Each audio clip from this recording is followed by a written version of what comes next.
Bismillahirrahmanirrahim. Assalamualaikum warahmatullahi wabarakatuh. Allahumma sholli wa sholli ala Muhammad. La haula wa la quwata illa billahil aliyil azim. Hasbunallahu wa ni'mal wakil wa ni'mal maula wa ni'mal nasir. Amma ba'du. Alhamdulillahirabbil alamin. Kita berada di bulan suci Ramadan, bulan penuh berkah. Semoga teman-teman dapat menjalankan ibadah dengan baik. Semoga di akhir Ramadan kita menjadi hamba Allah yang bertakwa. Kuliah kali ini kuliah perencanaan bangunan pengolahan air limbah BPPAL dengan topik desain oxidation sheet khususnya untuk DED oxidation sheets yang juga bisa diterapkan pada untuk SPR sequencing batch reactor. Kuliah pada minggu ke-13 untuk kelas A, B, dan C. Semoga teman-teman tetap semangat di kuliah online di masa pandemi COVID-19. Kita review karakteristik oxidation sheets adalah yang pertama adalah extended aeration ya. Extended aeration berarti nanti akan berfungsi untuk mengolah air limbah dengan menghasilkan konsentrasi organik yang lebih kecil daripada konvensional karena aerasinya diperlama. Kemudian dengan adanya aerasi diperlama, maka juga bisa terjadi proses nitrifikasi. Sehingga hasil dari TGN atau nitrogen organik akan terkonversi menjadi amonia, dan di amonia karena adanya nitrifikasi akan dikonversi menjadi nitrat. Selain itu, pada extended aerasi akan terjadi endogenous respiration. Jadi akan terjadi pengurangan lumpur karena terjadi degradasi endogenous atau lumpur mendegradasi lumpur. Kemudian oxidation sheet cirinya adalah plug flow. Ya, plug flow memungkinkan terjadinya antara sisi di masing-masing reaktor terjadi reaksi yang berbeda.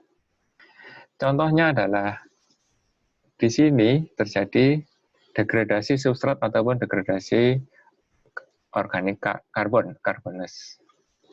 Kemudian untuk yang berikutnya bisa terjadi misalkan adalah nitrifikasi.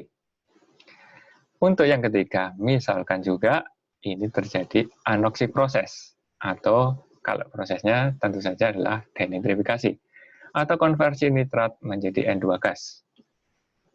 Itu memungkinkan terjadi plug flow. Ya, plug flow tidak bisa kembali ya, jadi hanya satu sisi. Kemudian oxidation sheets adalah sistem parit, ya, sheet system. Ya, sheet system otomatis ciri khas parit apa? Ciri khas parit adalah dangkal, ya. Dangkal, dan tentu saja sangat mendukung untuk terjadinya plug flow reaktor. Kemudian untuk di oxidation sheets tentu saja karena adanya plug flow, kemudian sheet system, maka dimungkinkan terjadinya ataupun diusahakan terjadinya aerobik dan anoksik. Sehingga hasilnya bukan hanya baku mutu amonia yang memenuhi, tetapi baku mutu jika ada di Indonesia tidak ada ya, baku mutu nitrogen. Jadi nitrogen akan terkonversi menjadi N2 gas. Kalau baku mutu di Indonesia, nitrogen hanya perlu dikonversi dari amonia menjadi nitrat. Dan ujung-ujungnya nitrat tentu saja bisa terjadinya alga booming di badan air. Tapi regulasi kita hanya berhenti sampai amonia. Jadi untuk extended aerasi saja sudah cukup, tetapi tidak perlu sampai anoksik. Tapi ini pelajaran anoksik cukup penting, karena memang banyak hal-hal yang di industri ataupun di lindi biasanya kita kelebihan senyawa nitrogen. Sehingga nitrogen harus kita hilangkan. Yang berikutnya, ciri khas dari oxidation sheets adalah parit. Parit menggunakan sistem aerator, menggunakan brush aerator, atau biasa yang kita kenal sebagai Muhammad rotor. Jadi Muhammad rotor itu yang perlu diingat adalah itu adalah merek ya. merek. Jadi yang secara umum adalah brush aerator. Brush aerator ya karena memang seperti sikat ya, seperti sikat botol biasanya untuk bayi ya. Sikat botol bentuknya sama seperti sikat botol. Keunggulan dari brush aerator adalah dibandingkan dengan aerator yang biasanya ya, surface aerator misalkan, adalah yang pertama seperti aerator umumnya adalah untuk mixing ataupun pengaduk. Jadi aerator yang digunakan termasuk di sini adalah brush aerator, fungsinya adalah untuk mengaduk. Karena proses di oksidasi sama seperti di tangki aerasi adalah teraduk sempurna, complete mix reaktor. Kemudian yang kedua tentu saja suplai udara atau suplai oksigen. Karena tujuannya tentu saja aerator ya, karena ada pengadukan, maka terjadi kontak antara udara bebas, termasuk adanya turbulensi yang menyebabkan terjadinya aerasi. Kemudian mengapa kok brush aerator yang dipilih di OD cocok sekali untuk sistem parit? Adalah OD fungsinya adalah sebagai pendorong. Ya. Pendorong. Ini sebagai pendukung supaya terjadinya aliran yang tidak mengendap. Di gambar ini yang dari pabriknya langsung dari Jerman ya. Di sini ada menggunakan sirip. Nah, ini menggunakan sirip ya. Nanti teman-teman jarang di Indonesia cukup jarang ya, beberapa di industri saja menggunakan sirip. Menggunakan sirip tujuannya tentu saja untuk mengatur mana zona anoksik, mana zona aerobik. Nanti teman-teman di slide berikutnya akan terlihat. Di sini zonanya adalah aerobik. Di sini adalah zonanya anoksik. Itu ya. Jadi gunakan sirip supaya kita tidak terlalu sulit untuk meletakkan posisi mamut. Nah, posisi mamut di sini, ini ketika ini beroperasi, ini gambar yang cukup representatif ya, sangat bagus gambarnya, menunjukkan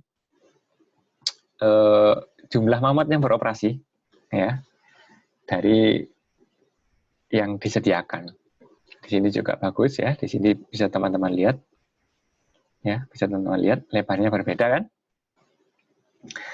Di sini sistemnya bisa dipastikan kalau lihat di siripnya sudah teman-teman sebenarnya bisa tahu kalau ini alirannya pasti ke sini. Itu ya, dari bentuk siripnya sudah kelihatan ya. Jadi kalau ini pasti alirannya nanti kalau ini dioperasikan pasti alirannya ke sana. Jadi yang dari lebar ke sempit. Dari sini contoh yang sangat bagus dari gambar mamut ini. Mamut itu beroperasi di sini. Ya. Kemudian di sini. Kemudian di sini. Nah. Jadi pertama pelajaran yang bagus adalah mamut tidak selalu dua ya, tidak seperti di PT Khusus Surabaya, Siar itu.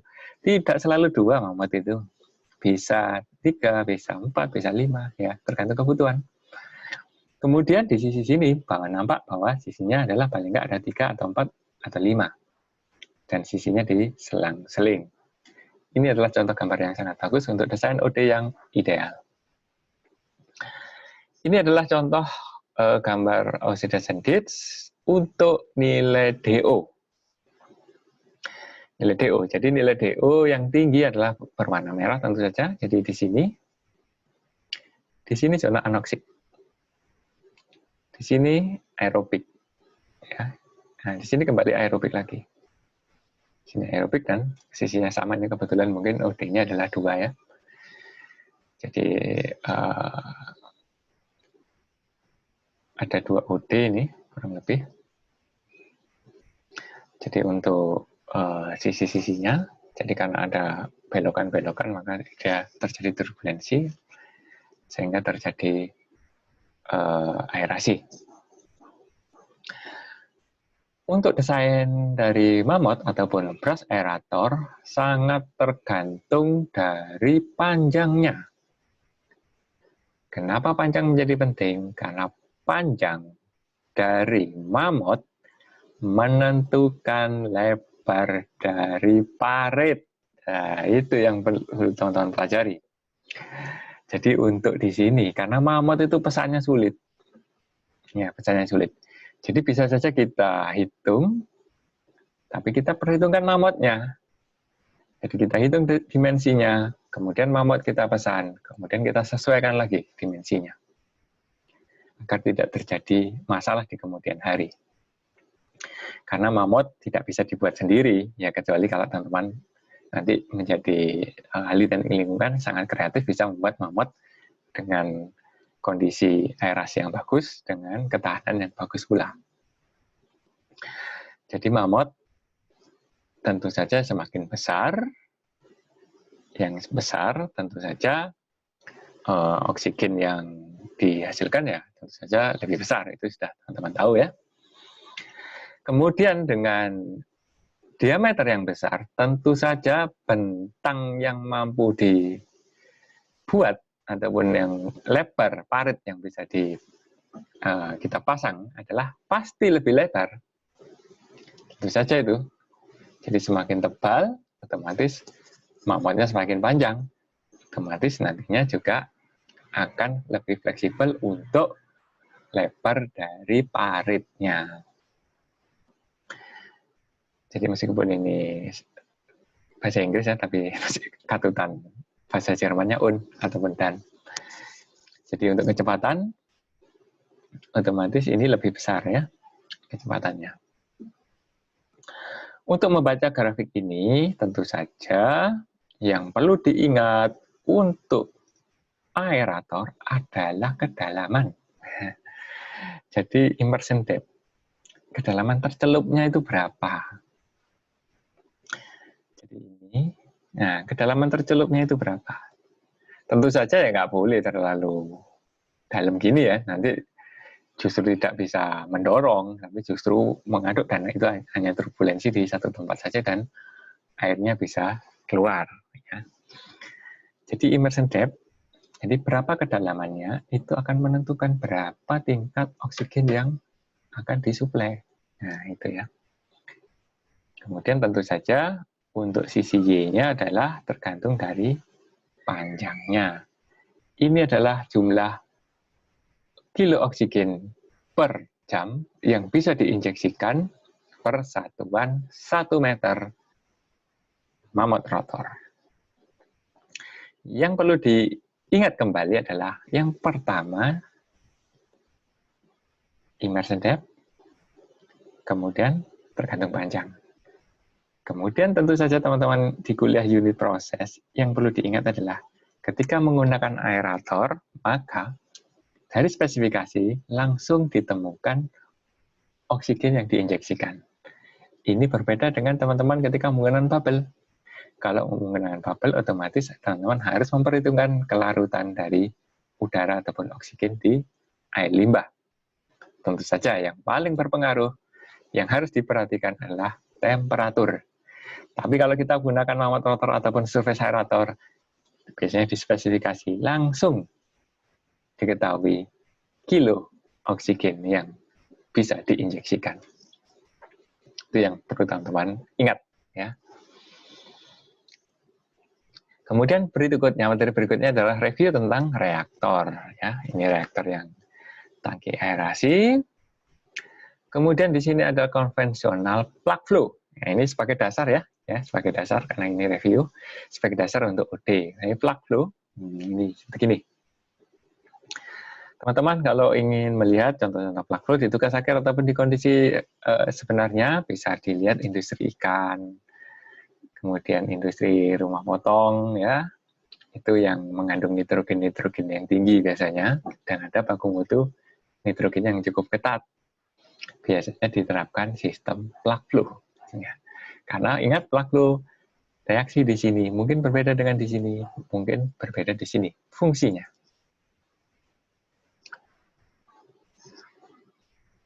Kemudian step fit. Nah, step fit ini juga berbeda dengan plug flow yang tadi ya. Step fit maknanya adalah ada injeksi inlet. Nah, selain ininya tetap sama ya, RAS. Ada injeksi inlet. Kenapa perlu injeksi inlet? Itu yang jadi pertanyaan. Karena dalam proses anoksik, apa syarat anoksik? Pertama, harus ada oksigen terikat.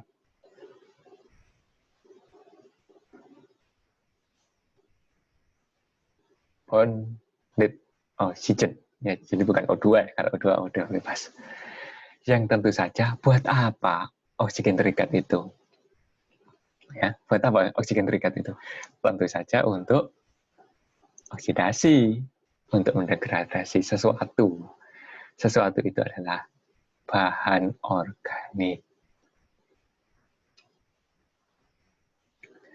Ini syaratnya. Sedangkan kalau dari prosesnya, normalnya, ini misalkan ya, kita oksidasi, ini bahan organiknya habis, bisa saja seperti itu menjadi CO2. Ya. Sedangkan yang tersisa adalah NH4. Jika di extended aerasi, BOD-nya sangat rendah. Hasilnya sangat rendah karena diaerasi lebih lama. Dan terjadi nitrifikasi. Nah, ketika di sini, kemudian didegradasi, kemudian diaerasi lagi menjadi amonia menjadi nitrat, makanya waktunya lebih lama, maka organik semakin rendah. Sedangkan ketika sudah terjadi atau sudah dihasilkan oksigen terikat, kita memerlukan untuk anoksik proses, kita memerlukan organik. Sedangkan organik sudah rendah ataupun sudah tidak bisa digunakan oleh mikroorganisme karena non-biodegradable atau slowly degradable. Sedangkan nitrat harus kita hilangkan melalui kita gunakan sebagai elektron aseptor. Jadi nitrat menjadi nitrit, menjadi ya dikurangi terus saja oksigennya ya karena memang digunakan. Lalu lama-lama habis oksigennya menjadi N2 gas. Nah untuk ke sini itu perlu organik ataupun carbonous. Oleh karena itu ini perlu step fit karena dikhawatirkan di titik-titik akhir untuk plug flow organiknya sudah sangat rendah. Ini adalah contoh yang bagus pula. Ada dua reaktor kombinasi aerobik anoksik. Yang pertama aerobiknya di depan. Yang kedua aerobiknya di belakang. Nah, sama-sama ada RAS, karena kuliah kita sudah tidak membahas tentang RAS lagi ya.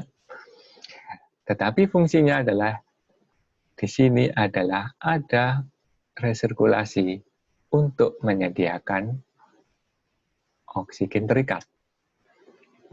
Walaupun bisa saja di sini juga ada nitrat.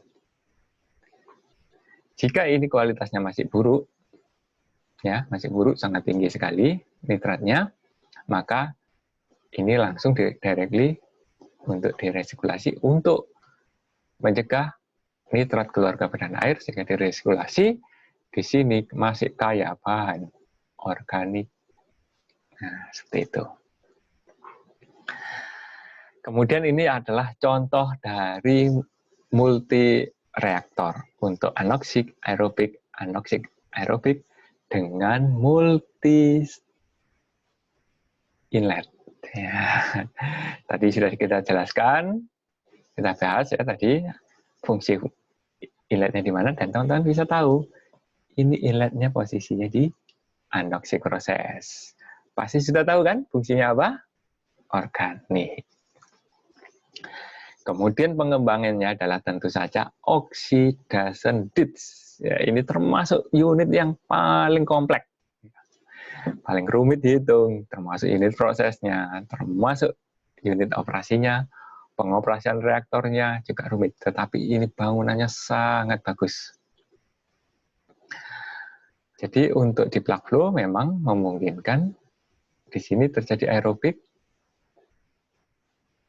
di sini terjadi anoksik, sedangkan inlet cuma satu titik karena ini memang berputar, sehingga organik otomatis bisa tersedia. Makanya itu keunggulan dari mesin Dasensik. Bisa aerobik, bisa anoksik di satu reaktor. Bisa saja diterapkan menjadi SBR, Sequential Batch Reactor. Tetapi tentu saja batch sequencing ya, batch sequencing, batch yang harus dioperasikan berurutan. Tapi keunggulannya tentu saja SBR memang kapasitasnya memang batch ya, atau intermittent. Keunggulannya adalah tentu saja tidak memerlukan clarifier ya. Tetapi kelemahannya tentu saja ya tidak seperti OD ya. Kalau OD bisa continuous flow. Satu reaktor. Kalau SBR mungkin kalau continuous flow ya perlu 2 reaktor atau 3 reaktor. Kemudian ini rumus-rumus review untuk DED yang teman-teman perlu tahu ya. Yang pertama BOD outlet. Ini adalah kemampuan maksimum dari mikroorganisme untuk mendegradasi karbonase organik. Kemudian untuk menghitung reaktor, teman-teman bisa menggunakan ini. Di sini ada TD. Ya. Di sini X adalah biomass. TD, tentu saja teman-teman ingat bisa menjadi volume kalau ada debit. Nah, rumusnya untuk mencari volume, teman-teman gunakan ini. Kemudian, untuk bioreaktor memang ada 3 untuk substratnya dan biomass. Yang pertama itu trough. Yang kedua sel debris. Apa itu sel debris? Sel debris ketika sel-sel itu mati, ya, itu juga bisa menghasilkan lumpur. Kemudian yang berikutnya adalah non-biodegradable VSS. VSS yang non-biodegradable tapi ada di inlet dari OD ataupun dari tangki aerasi. Ini jarang sekali digunakan ya. Sel debris biasanya kita asumsikan langsung terbuang ke waste lab. Kemudian non-biodegradable VSS influent ini mungkin di limbah industri tertentu. Ya. Yang non-biodegradable yang sulit didegradasi, tapi VSS. Jadi lumpur-lumpur yang ada di air limbah tapi non-biodegradable, type VSS ya. Ini juga jarang digunakan. Maka rekomendasi kami cukup ini saja yang digunakan. Kemudian untuk produksi lumpurnya tentu saja turunan dari rumus ini menghasilkan ini. Kembali lagi yang kita gunakan adalah ini. Kemudian untuk menghitung oksigen adalah ini. Mungkin sedikit saya percepat karena waktunya sudah cukup lama ya, nanti mungkin waktunya mohon maaf 3,5 jam lebih. Kemudian ini buku yang McAfee di sebelumnya adalah 4,33 ya, karena ada penggunaan amonium dan amonia. Yang perlu diingat kebutuhan oksigen itu yang awal adalah ini, yang tanpa adanya nitrifikasi. Kemudian ketika unit aerasi ada nitrifikasi, maka perlu adanya untuk kebutuhan oksigen untuk nitrifikasi. Nitrifikasi terjadi apa yang perlu dinitrifikasi? Tentu saja ada TGN dari air limbah biasanya. TGN yang perlu diingat, apa itu TGN? TGN adalah N-organik plus amonium ya, atau amonia. TGN ini efluen, kalau ada baku mutu mungkin, atau kalau tidak ada baku mutu ya boleh diasumsikan 0. Sedangkan ini adalah pembentukan biomasa. Tentu saja tidak perlu dinitrifikasi, karena biomasa juga memerlukan nutrien ya, terutama aerobik proses nutriennya cukup tinggi, maka diuptake jadi sel baru.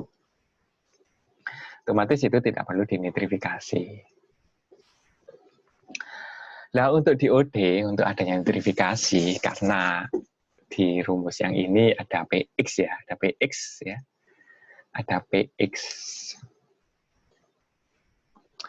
Ada PX, maka sedangkan di PX untuk terjadinya nitrifikasi, kita tambahkan ini. Ingat ya, ini YN-nya beda loh ya dengan Y carbonase ya. Silakan cari di McAfee atau di literatur lain. Y untuk nitrifikasi, termasuk KDN. Lah, untuk karena di dalam perhitungan nitrifikasi, ya, perhitungan nitrifikasi, atau yang di sini ya, ini NOx ya, yang di nitrifikasi, ada komponen PX-nya juga. Nah, ini ya. Jadi untuk ngitung PX, di sini ada NOx, sedangkan untuk NOx ada PX. Nah, ini timbul masalah ya. Oleh karena itu, minimal harus diiterasi perhitungan PX 2 kali. 2 kali. Setelah kita hitung PX di sini ya, yang pertama, kita dapatkan PX untuk menghitung NOx. Yang pertama, NOx hanya TGN dikurangi baku mutu atau efluen. Sedangkan yang iterasi yang kedua tentu saja NOx sudah dikurangi dengan uptake dari mikroorganisme atau biomass. Jadi ininya sudah berubah ya. Kemudian jika diperlukan iterasi yang ketiga. Sampai hasilnya itu tidak berubah atau sedikit sekali berubah. Itu lebih baik, tapi minimal 2 kali iterasi ya. Ini untuk semuanya, tangki aerasi juga. Ketika teman-teman nitrifikasi menggunakan tracking filter juga caranya sama. Rumusnya sama, hanya koefisiennya yang berbeda. Kemudian khusus untuk OD ataupun SPR yang menggunakan anoxic proses, maka kita perlu menghitung anoxic prosesnya. Di sini ada anoxic proses, ada Y net. Y net itu adalah Y yang digunakan untuk proses nitrifikasi dan tentu saja proses anoxic. Ada SDNR, itu yield untuk nitrifikasi. Kemudian teman-teman menghitung massa NOx, kemudian massa anoxic. Dari hasilnya akan didapatkan rasio. Rasio biasanya karena satuannya ini semua per hari, maka satuannya biasanya jam per 24 jam. Ketika teman-teman memiliki waktu detensi TD, maka silakan rasio ini dimasukkan ke sini. Maka bisa diketahui rasio anoxic per rasio reaktornya. Misalkan kalau ini 0,4 atau berapa ya? Kalau 24 jam biar gampang 8 jam mungkin ya. 8 jam, jadi sekitar 0,33 ya. Jadi anoxicnya 0,33, aerobiknya 67%. Tinggal dikalikan dengan TD-nya. Jadi berapapun misalkan 18 jam, 24 jam ya. Tinggal dikalikan sehingga teman-teman dapat TD untuk masing-masing reaksi, baik itu anoxic maupun keseluruhan dari OD. Dari TD, maka teman-teman jika sudah mendapatkan volume yang dari perhitungan bioreaktor tadi, maka bisa diketahui proporsi dari masing-masing di reaktor. Untuk perhitungan reaktor OD, tentu saja kembali ke mamut lagi ya. Jadi mamut itu bisa saja dipasang seperti gini. Harus rapat ya, tidak boleh kecil gini ya, tidak boleh karena nanti tidak teraduk dengan baik. Bisa saja teman-teman kotak, jika memang dianggap kedalamannya cukup, bisa saja trapesium, karena dikhawatirkan. Kenapa kok trapesium? Karena kita pasang di sini, misalkan ya mamutnya trapesium, maka kemungkinan untuk mengendap itu lebih kecil daripada kotak, ya, karena kotak ada sudut-sudutnya ya. Jadi trapesium memang mencegah untuk terjadinya pengendapan. Tapi pada prakteknya OD itu pemasangannya adalah ini gini ya. Nah, pemasangannya gini. Karena mamutnya ya nggak bisa dipasang miring itu ya. Nanti justru nggak teraduk ya. Jadi penerapannya tidak betul-betul trapesium karena ini hanya untuk mempermudah teman-teman saja menghitungnya menggunakan trapesium. Lebar atas ditch itu tentu saja mengikuti brush aerator. Jarak antar ditch itu tergantung dari dudukan motornya biasanya. Motor untuk menggerakkan mamut ya. Kedalaman ditch biasanya tidak terlalu dalam karena memang parit ya. Kemudian kemiringan rencana tentu saja ya teman-teman bisa biasanya tidak lebih dari 45 derajat ya. Lebar dasar ditch ya tentu saja ini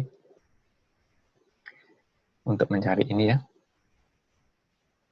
Tuh. Kemudian untuk perhitungan dimensinya, teman-teman pasti sudah mendapatkan volume ya dari unit proses tadi. Yang perlu teman-teman hitung, teman-teman sudah punya lebar.